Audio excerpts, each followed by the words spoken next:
the fix was in on this thing.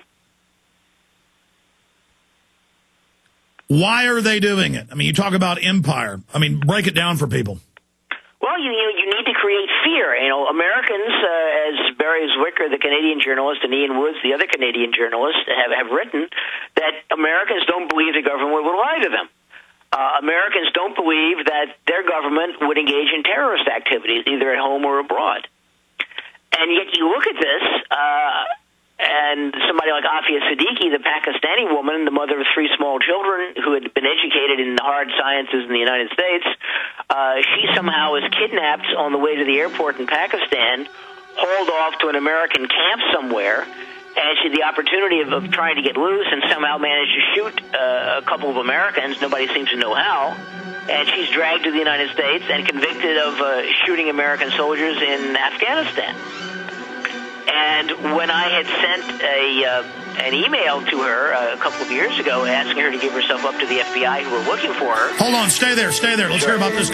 Yes, we really appreciate J. Michael-Springman joining us. J. Michael-Springman, Esquire, the former chief of the visa section in Jeddah, Saudi Arabia, and an attorney with 20 years in the U.S. Foreign Service. Continuing here, sir, you were trying to tell the story of this particular lady. Yeah, you contact. Yes, go ahead. She was a Pakistani, as I mentioned before the break, that she had been abducted in Pakistan and put into American camps or a series of camps, and then ended up being tried in New York for shooting Americans in Afghanistan. They didn't convict her of being the Al-Qaeda gun moll that they claimed she was. The FBI was on TV in the Washington area for hour after hour on this, ranting and raving about how she's public enemy number one, without explaining how it was that she could do all these things with 3 small children under the age of 5. But the thing was, when I had sent an email to her saying that the FBI wanted to talk to her and she should give herself up, the next thing I knew, my email accounts were seized under the sneak and peek provision of the ill-named Patriot Act, and I could not access any of my emails. I could not send and receive emails, and the government was reading the emails that were in my personal account and in the office account, violating attorney-client privilege. But, all because you wanted to find out how some woman broke out of a torture facility and kills a bunch of people. Obviously, they just whacked some folks they wanted to get rid of. So she's got all these little kids, but she now suddenly is as deadly as Osama bin Laden. That's right. I mean, it was amazing. They harassed her family. They banged on their doors at 10 o'clock at night. They tried to break down the doors where they were staying in the United States. It was absolutely amazing what these people got away with. Well, let's talk about Sybil Edmonds. She was able to, as you know, get into court so she could break her gag order. She went and told the Congressional Commission, the 9/11 Commission Bush appointed, all these things in secret. She's now been able to say them publicly. She, for those that don't know, was an FBI translator taking NSA intercepts, and she said it was child kidnapping, sex trafficking, guns, drugs, weapons, Al-Qaeda, working for the CIA up till the day of 9/11, in coordination. I mean, this is now in court.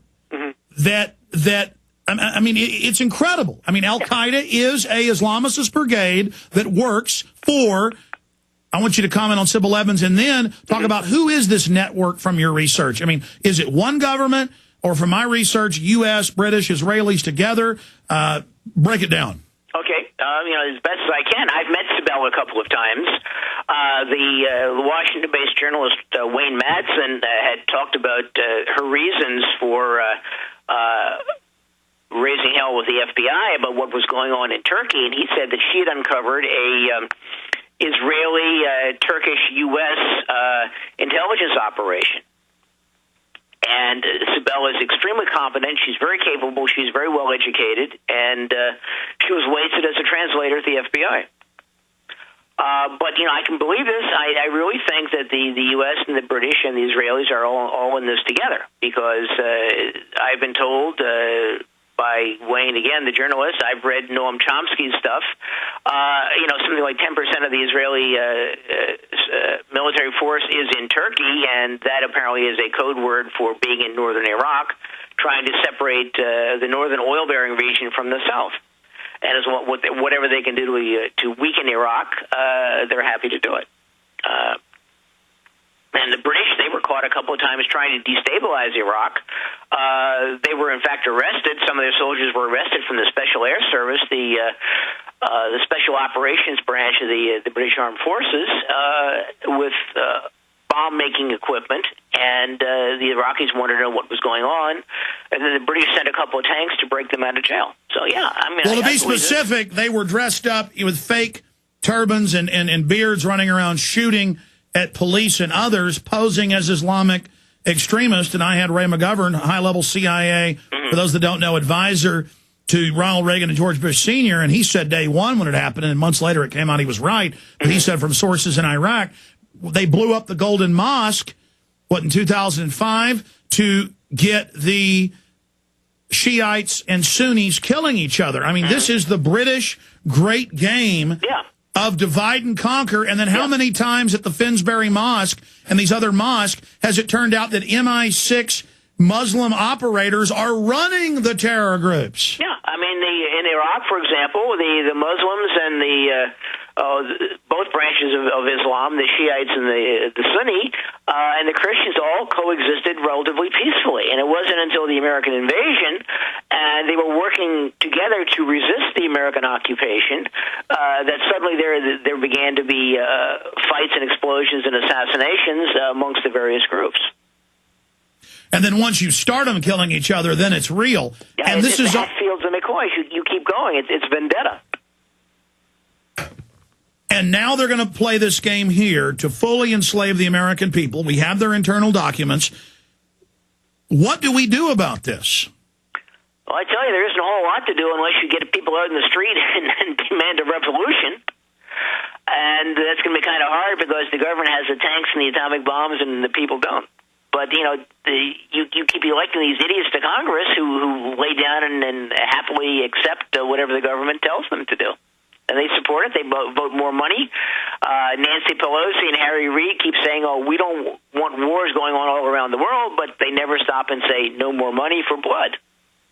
Well, by the way, when I get up here and I say that we interviewed Steak Knife, who was later killed, and all these other British Special Forces operatives who were commanding over 80% of the real IRA carrying out bombings. They would literally kneecap their underlings if they wouldn't go shoot police and bomb buildings.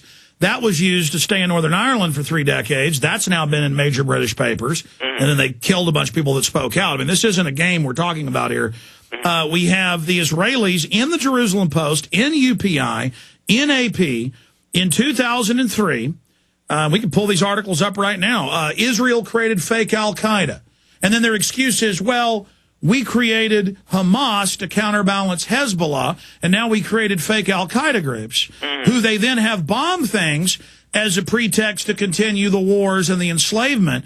I mean, this is not just us saying this. This is a fact, and that's why Cass Sunstein, the White House regulations czar, has written all these white papers that are public now saying 9/11 Truth is our #1 enemy. We've got to infiltrate them, arrest them, shut them down. We also see Glenn Beck saying it's the #1 enemy and claiming 9/11 Truth wants to kill. This was 3 weeks ago. We played the clip. Kill Obama. No evidence, just made up. Why, if 9/11 Truth is so silly and stupid, why in congressional hearings and everywhere else are they saying we're so dangerous? Well, because they question the received wisdom of the government's viewpoint, that they say there's something not right here. Sometimes perhaps they go to the extremes and then they get focused on nitpicking details. But by and large, the thrust of the 9/11 Truth people is, we don't accept your lies. We want a real investigation. And, of course, that doesn't happen. It's very frustrating. Morris Berman wrote an excellent book called Dark Ages America, in which he goes into great detail about how the United States is collapsing, and there's no way out of it. It really is collapsing, and people in government, you know, how do they get CIA and MI6 and Israeli intelligence? And Edmund said it was also Pakistani was involved, and Saudi Arabian. They're all together. How do they get the average CIA officer to be involved killing 3,000 Americans? Well, I know the answer, but I want to get your take on it. Go ahead. Well, my view is that a large part of the CIA simply has no moral compass. They have no backbone. They do whatever they were told to do, and they don't question it. I read Valerie Plame's book, and it was just absolutely amazing how she went through all of this and accepted whatever she was told to do, and flaxed for a stronger intelligence service. And it's outrageous that we have the best means of knowing what's is good for you, and you don't know all that we know, so therefore you shouldn't participate in any of these decisions.